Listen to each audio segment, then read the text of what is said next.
السلام علیکم ورحمۃ اللہ وبرکاتہ۔ بسم اللہ الرحمن الرحیم۔ سورۃ تغابن 64 نمبر سورت، اللہ پاک اس کے اندر فرماتا ہے ما اصاب من مصیبت الا باذن اللہ ومن یؤمن باللہ یہد قلبہ واللہ بکل شیء علیم۔ اور جگہ پہ اللہ پاک یہ فرماتا ہے کہ جو مصیبت تمہیں پہنچتی ہے وہ تمہارے گناہوں کی شامت ہوتی ہے، اور اگر ہم ایسے پکڑنے والے بن جائیں کہ کسی کو گناہ پر پکڑنا ہے تو پھر وہ کوئی بھی زمین پہ چلتا ہوا کیڑا مکوڑا کوئی جانور نظر ہی نہ آئے گا، لیکن ہم مہربانی کر دیتے ہیں، درگزر کر دیتے ہیں کسی گناہ کی شامت سے۔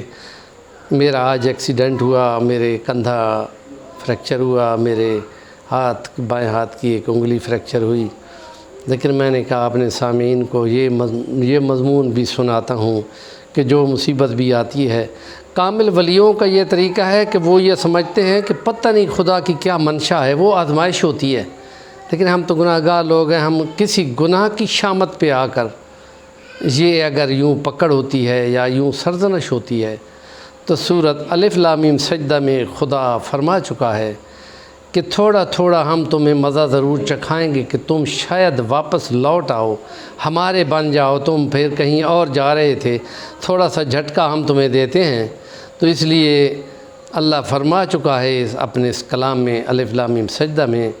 کہ ہم تم کو ضرور تھوڑا تھوڑا تکلیف یا تھوڑی آزمائش یا تھوڑی اذیت جسمانی یا مالی یا فصلوں کے نقصان کی یہ ہم تمہیں دیں گے تاکہ تم واپس لوٹ آؤ ہماری طرف اور توبہ کرو، اور پھر خدا اس بات سے خوش ہوتا ہے، اور جو گناہ کی کوئی بات ہوتی ہے پھر خدا اس کو بدل کر نیکی بنا دیتا ہے۔ ہمارے چینل کا نام ہے صفی الرحمن البانی، ضرور سبسکرائب کر لیں،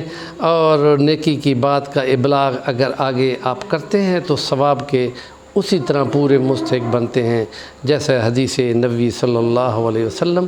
کہ الدال علی الخیر کفاعلہ، کسی کی بات نیکی کی بات کو آگے بیان کرنے والا یوں ہوتا ہے گویا کہ وہ نیکی کی بات خود کر رہا ہے۔ وآخر دعوانا الحمدللہ رب العالمین۔